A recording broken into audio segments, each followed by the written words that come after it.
বাঁশের তারা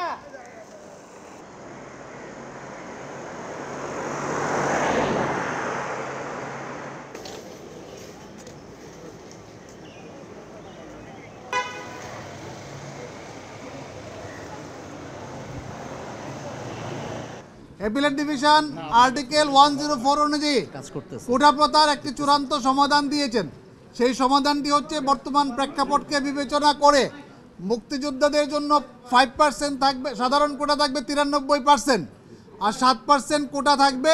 তার মধ্যে 5% হতে মুক্তিযোদ্ধা, তার সন্তান এবং তার পুত্রদের, নাতি নাতনিদের জন্য, আর 1% হচ্ছে নৃগোষ্ঠী যারা রয়েছে, ক্ষুদ্র নৃগোষ্ঠী তাদের জন্যে, আর 1% হচ্ছে প্রতিবন্ধী এবং তৃতীয় লিঙ্গ তাদের জন্য।